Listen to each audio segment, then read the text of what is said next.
قد أفلح المؤمنون.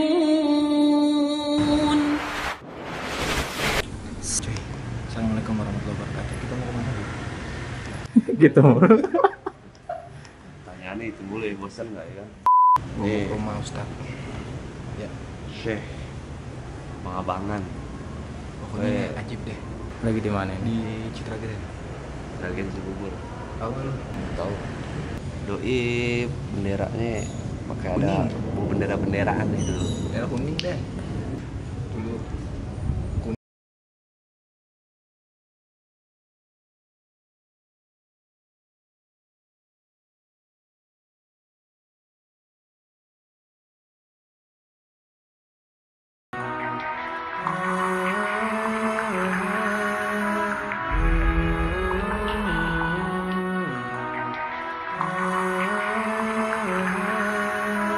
Assalamualaikum warahmatullahi wabarakatuh.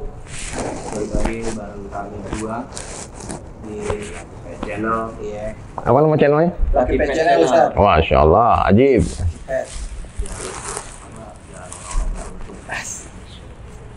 Kita kali ini mau gerebek sebenarnya di konsepnya. Tadi konsepnya mau gerebek, ternyata telat kita. Pokoknya beliau nih lagi kajian kita gerebek ya. Ternyata udah kelar kita datang. Tapi nggak apa-apa. Tapi dapat dikit tadi kan? Dapat Pas dikit, closing ya? alhamdulillah. Pas closingnya.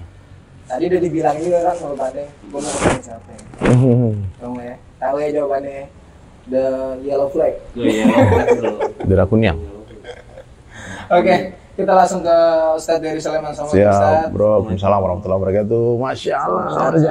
Ini Ustadz Mas. Masya Allah. Ini Bang Dendi nih. Bang Dendi nih yang Ini tukang editor. Nah, editor. Oke. Yang bikin musik-musikannya beliau. Oh. Dan beliau man behind.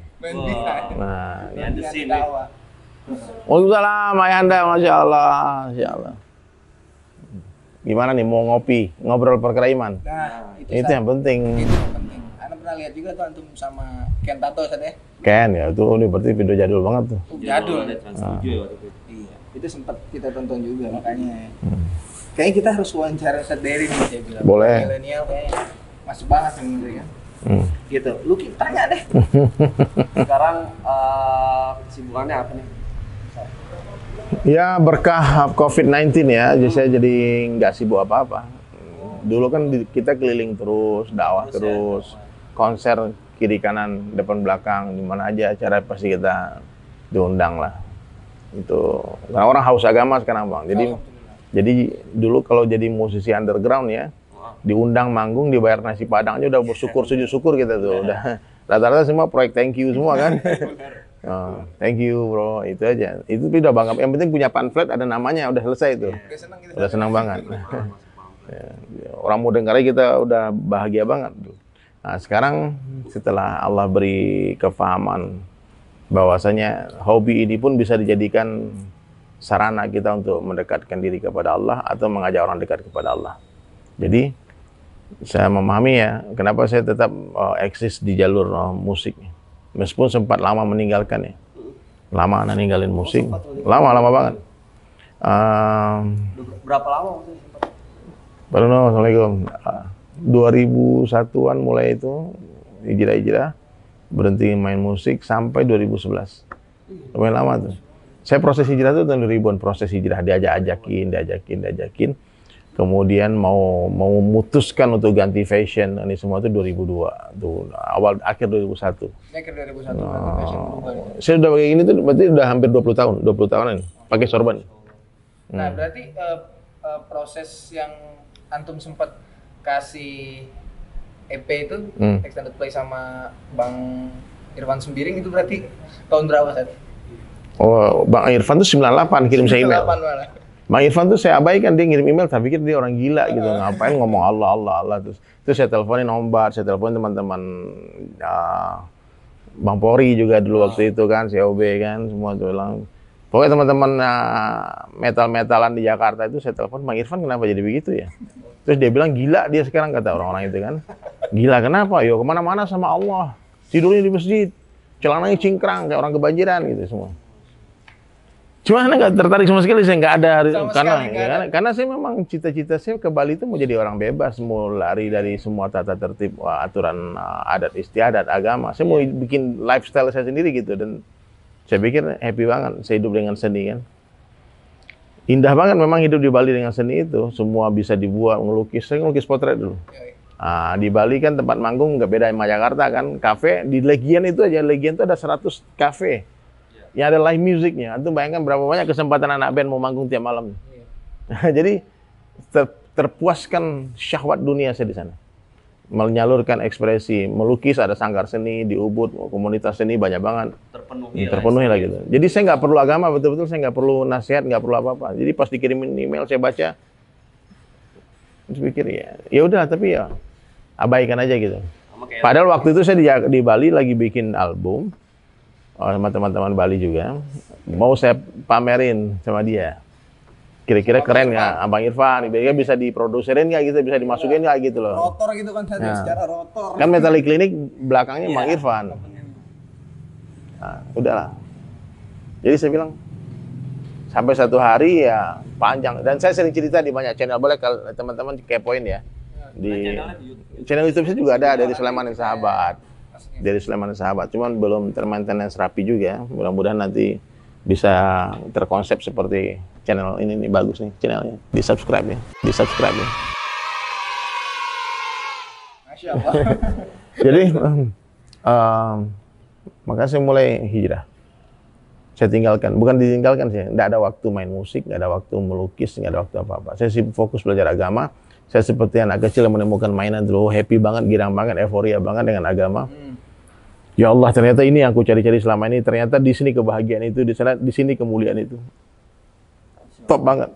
Pokoknya saya nggak tertarik lagi dengan tempat hiburan, nggak tertarik dengan musik, nggak tertarik lagi nonton TV, nggak tertarik lagi dengan apapun dunia, kecuali pikirannya masjid, ngaji, baca Quran, itu semua. Udah itu top banget.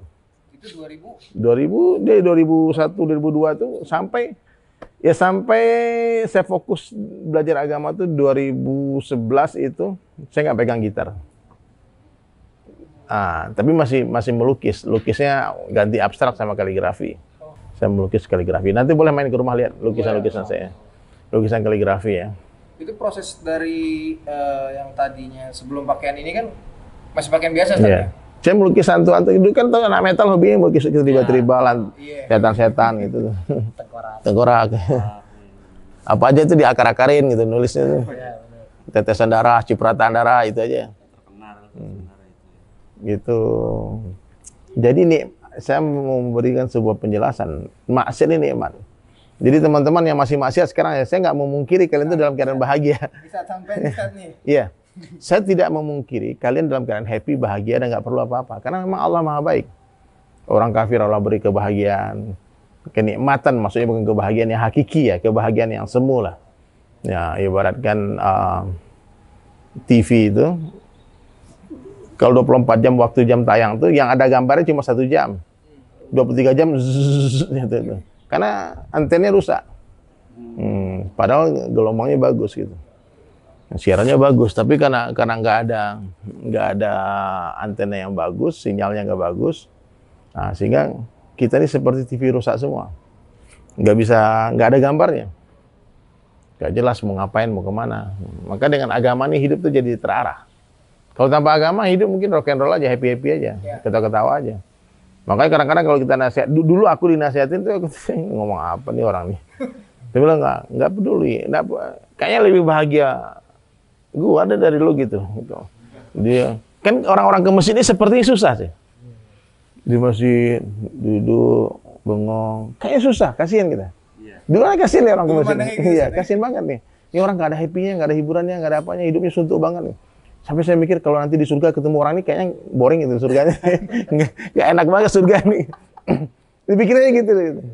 Tapi kalau teman-teman, makanya ada sekarang tuh yang viral kan, ada artis yang pengen masuk neraka. Dulu tuh saya begitu juga. Dulu gitu, ngapain saya masuk surga? Lebih enak. Cuman dulu kan nggak ada sosial media saya. Jadi kalau dulu sosial media, Anda bikin video juga. Saya pengen masuk neraka. Karena memang orang-orang beragama ini hidupnya kan seperti monoton. Bolak-balik ke masjid, baca Quran, lihat perempuan cantik, astagfirullah gitu kan, gak dinikmati gitu lah. Kasian banget. Pandangan pertama sebelum menik boleh satu. Iya boleh. Saya Nah, jangan kedip-kedip. Jadi gitu bang. Jadi kalau ada orang sekarang mendengarkan konten ini, kemudian dia bilang, ngomong apa nih orang sholat kayak, gue juga bahagia nggak sholat gitu. Justru kalau orang nggak sholat dia bahagia itu sakitnya parah. Karena parah, ya sakit itu semakin parah, semakin nggak terasa sakit. Kalau orang nggak sholat dia bahagia itu sakitnya parah. Sakit itu semakin parah, semakin nggak terasa sakit. Baal ya. Iya, udah kebal itu sih. Nah, jadi yang benar itu kalau nggak sholat itu gelisah, itu baru ada.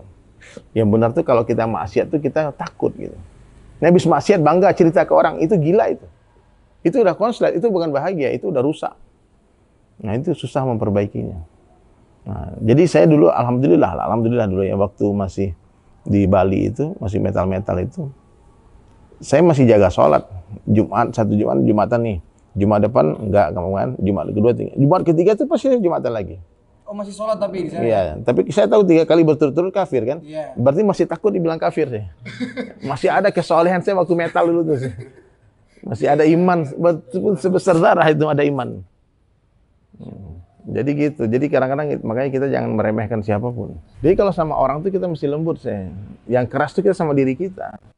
Hari ini orang salah cara dakwahnya. Orang bisa enggak boleh, orang keras. Kamu jangan gitu, tapi dia buat. Nah ini cakep nih, metode dakwahnya nih. Kita Iya. mau tanyakan ke Ustadz anak muda Bebe. Kita keras sama diri kita, sama orang enggak. Teman saya nih, Bang Dendi nih ya. Dia masih aktif, perokok aktif. Saya pertama tanya-tanya sama dia, sekian lama kita bergaul, pernah nggak sekali saja saya tegur dia ngerokok? Nggak ada. Yang nanti berhenti rokok dong, atau coba-coba memberikan nasihat. Nggak, kan dia lagi senang ngerokok. Satu hari kalau Allah mau beri dia kepahaman tentang saya mau berhenti gitu, keinginan dia sendiri, nggak ada orang yang bisa menghalangi dia berhenti. Jadi telur itu akan jadi anak ayam kalau dipecah dari dalam. Paham? Kalau dipecah dari luar jadi telur dadar. Nah, paham? Jadi kalau kita memaksa orang, nggak bisa. Tugas kita cuma manas-manasin aja. Ibarat induk ayam nih yang mengerami telur, dia dudukin telur itu pelan-pelan, diangetin, nanti sampai telur itu pecah dari dalam. Itu dakwah. Paham? Jadi Rasulullah SAW tidak pernah merampas kesenangan sahabat. Apa yang Nabi lakukan? Mengganti kesenangan sahabat dengan sesuatu yang lebih nikmat. Itu agama. Nabi nggak rampas. Saya meskipun dengan pakaian saya sorban seperti ini, Dendi kan Muas teman saya dari SMA nih. Dari SMA. Nah, dia itu teman-teman metal, teman-teman punk, teman-teman ini semua, dia masih merapat ke saya. Dia masih curhat, mengadu ini semua. Dia nggak nganggap saya orang lain gitu. Karena saya nggak pernah ngusik hobinya mereka. Silakan, yang penting kamu sholat ya. Musikmu metal boleh, tapi sholat jangan tinggal ya. Gitu. Musik rock and roll boleh, tapi sholat jangan molor ya. Gitu. Jadi gitu aja. Jadi jangan orang siapapun orangnya tidak suka diusik hobinya. Tapi kalau kita datang menawarkan sesuatu yang lebih nikmat, dia akan tinggalkan hobi itu. Apa yang ngebuat Ustadz sampai sekarang ini masih istiqomah? Apa sih sebenarnya kan dulu kan karena enak gitu saja. Iya betul. Sekarang hijrah terus orang kan cara pemikirannya akhirnya ngebayangin kalau tadinya dia artis terus dia hijrah gitu bahasanya. Tahu-tahu semuanya keputus hilang gitu nikmat. Membuat saya istiqomah. Itu yang pertama jelas. Agama ini akan membahagiakan semua orang apapun keadaannya dia. Pasti bahagia. Jadi nggak mungkin orang yang amal agama susah, itu nggak mungkin. Ketika orang beramal, orang beriman miskin, maka Allah akan perintah kemiskinan. Wahai kemiskinan, bahagiakanlah kekasihku itu. Katalah kepada orang miskin itu dan bahagiakan dengan negara. Maka orang-orang sholat, orang di masjid banyak yang miskin, nggak punya duit tapi bahagia. Nah, ketika kekayaan datang kepada orang-orang kafir, maka Allah akan perintah harta itu, wahai harta, datanglah kepada musuhku itu, susahkan dia dengan kehadiran. Jadi jangan dipikir orang kaya bahagia, belum tentu bang. Jangan disangka orang miskin itu sengsara, belum tentu. Kebahagiaan itu mutlak ada di dalam perintah-perintah Allah. Maka orang beriman dia tahu ketika kaya ada perintah Allah bagi orang kaya, ketika miskin ada perintah Allah bagi orang miskin. Nah, maka anak happy aja. Anak udah naik pasang surutnya perekonomian dalam hijrah itu udah. Dari kaya sekaya-kayanya, mobil semewah-mewahnya, harta sebanyak-banyaknya, tiba-tiba habisnya nggak punya apa-apa. Nggak punya apa-apa sampai nggak punya duit buat beli bensin. Tapi punya utang dikejar-kejar debt collector. Bisnis saya dulu sama Muas nih saksi mata nih proses. Saksi mata saja. Iya di Bali kami sama-sama. Saya dari SMA sama beliau ikut sampai sekarang. jalan. Hijrah sama-sama juga. Dia baru pulang Afrika juga kemarin 4 bulan khuruj masuk ke pedalaman Afrika. 4 bulan. 4 bulan. Kita udah biasa bang. Saya juga sering keluar 4 bulan, matikan handphone 4 bulan nggak lihat duit, nggak pegang duit, sering. Jadi nggak ada masalah. Jadi ternyata kebahagiaan itu mutlak ada dalam genggaman Allah. Dapat Allah, dapat segala-galanya. Hilang Allah, hilang segala-galanya. Jadi nggak mungkin orang beriman itu kalau benar imannya, amalnya dia akan berhenti. Karena semakin hari semakin nikmat, makin lama makin panas, semakin lama makin panas, semakin nikmat. Nah, dan saya yakin mentaati Allah ini nggak lama. Allah perintah kita untuk mentaati Allah itu nggak lama, sampai mati aja. Kalau nanti sore kita mati, sampai nanti sore aja. Ya, jadi saya nunggu itu aja, nunggu waktu itu ya. Setiap mau pagi datang, jangan ini hari terakhir nih. Ya udahlah. Itu setiap hari kepikiran Iya. Berarti kita kudu begitu Bir. Makanya antum dengar semua lirik lagu saya pasti ada kata-kata mati sementara, dunia sementara. Jadi kalau orang nanya ajal, orang nanya kalau kamu bayangkan dari Sulaiman, bayang apa? Semua mati. Mati. Jadi mungkin kalau di survei-survei, teman-teman bilang, antum mungkin orang paling banyak ngomong mati. Yang pernah jumpa, tiap hari ngomong mati. Mati. Kalau saya tahu saya pasti bicara mati. Apa lagi bang? Nggak ada lagi. Dunia ini nggak apa. Kita coba semua. Hanya indah sebelum dimiliki. Nah, itu tadi orang khawatirnya gitu saat ketika dia mau berubah, Dia takut takut nih yang dulu dia nikmat sama hartanya akhirnya. Buktinya nggak. Orang takut gimana bang? Dulu artis main band, happy. Terus sekarang dakwah agama. Lah sekarang kan main band juga. Cuma nambahin dakwahnya aja. Dulu dunia aja nggak ada akhiratnya, sekarang dunia tambah akhirat. Dulu dunia aja nggak ada akhiratnya, sekarang dunia tambah akhirat. Kan Islam bukan hanya mengajarkan dunia saja atau akhirat saja. Islam itu Rabbana atina fid dunya hasanah wa fil akhirati hasanah wa qina azabannar. Dunia juga, akhirat juga. Dulu main band nggak sholat, sekarang main band sholat. Coba. Dulu punya duit nggak sholat, sekarang punya duit sholat. Dulu punya duit stres, sekarang punya duit hari-hari bahagia bagi-bagi orang. Enak kan? Dulu waktu jahiliyah saya pikir kebahagiaan itu kalau dikasih orang. Tapi setelah mulai amalkan agama, baru saya pahami kebahagiaan itu ketika memberi orang, bukan diberi. Itu gunanya agama, bang, merubah mindset cara pikir kita, merubah kacamata kita. Yang tadinya kacamata dunia berubah jadi kacamata akhirat. Hati-hati bang, antum banyak orang hari ini belajar agama, tapi cinta dunia dia nggak cabut. Ini bahaya. Orang kalau cinta dunia, kemudian dia belajar agama, semakin alim dia, semakin cinta dia kepada dunia. Semakin alim dia, semakin cinta kepada dunia. Ya. Al-Quran dia baca, ditafsirkan ke dunia semua. Rabbana atina fid dunya hasanah wa fil akhirati hasanah wa qina. Ini nih dalilnya, kita harus kaya bro, rumah harus bagus bro, ini hasanah dunia nih. Ini penafsiran yang sesat. Hasanah dunia itu dalam ketaatan, bukan di dalam kebendaan. Maknanya kalau ada orang kaya yang taat kepada Allah, hasanah dunianya. Ada orang miskin taat kepada Allah, hasanah dunianya. Paham? Itu penafsiran yang benar. Itu Nabi yang berdoa, sahabat yang berdoa. Banyak sahabat miskin. Apakah nggak hasanah dunia mereka? Nabi sehari makan, sehari enggak. Abu Hurairah pernah pingsan di saf sholat. Masukin batu di perutnya dia karena nggak makan. Apakah doa mereka nggak dikabulkan Allah? Diberikan hasanah dunia? Hasanah dunia itu bukan dalam kebendaan, bang. Kadang-kadang kita lihat orang kaya, mobilnya bagus. Hebatnya hasanah dunianya. Bukan. Kalau dia nggak bersolat, dia dalam neraka itu. Allah mampu menyusahkan orang kaya tanpa mengambil hartanya. Allah pun mampu membahagiakan orang miskin tanpa memberi dia harta. Allah mampu memuliakan orang biasa tanpa jadikan dia presiden. Dan Allah mampu menghinakan presiden tanpa mengambil jabatannya. Dia tetap jadi presiden, tetap jadi gubernur, wali kota, bupati, jadi raja, tapi hina. Berapa banyak hari ini kita lihat pejabat, Pak. Lihat fotonya jijik ya, mau muntah orang. Dihinakan orang. Firaun tuh raja sampai mati sih. Tapi tidak ada satu orang pun yang ngasih nama anaknya Firaun. Anaknya lucu. Teman-teman mau nggak ngasih nama anak Firaun? Banyak mau kita obrolin lagi. Ke rumah anak yuk. Yuk, sekalian lihat itu ya. Lihat lukisan ya. Lihat lukisan. Kaligrafinya. Ya, sebetulnya dipromosin. Selamat. Saya lagi ada niat nih, sebentar. Ada hajat. Saya punya cita-cita, niatnya. Innamal a'malu binniyat. Amal, afwan bang, masya Allah. Amal itu tergantung niat, ya. Amal itu tergantung niat. Ya. Jadi saya berniat membangun 1.000 masjid sebelum mati. berniat. 1001. 1001 masjid. Iya. 1001 masjid. Candi ya? Niat. Gimana caranya? Saya punya lukisan, pernah terjual satu lukisan 500 juta. Jadi kalau lukisan saya satu pernah terjual 100 juta, maka potensi lukisan lain terjual seharga itu akan ada. Jadi saya pikir saya akan mewakafkan 1001 lukisan saya untuk pembangunan masjid. 1001 lukisan. Nah, untuk pembangunan masjid. Mungkin lukisan itu tidak terlelang hari ini, tahun ini, 2 tahun lagi, tapi suatu hari mungkin setelah saya mati, harga lukisan akan terus mahal dan akan dicatat sebagai pahala bangun masjid. Jadi sahabat-sahabat, followers, subscriber akun ini, boleh silahkan ya, nanti kalau kalian pengen bangun masjid, ada tanahnya, perlu masjid, silahkan. Nanti perlu lukisan, nanti kita kirim lukisan. Masya Allah. Siap, ayo. Oke, kita berangkat.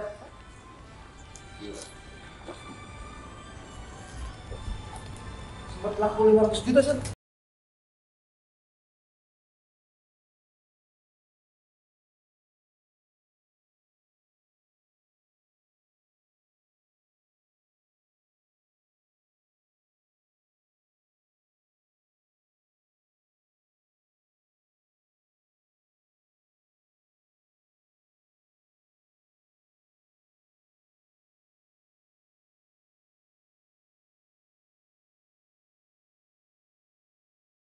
Raja-raja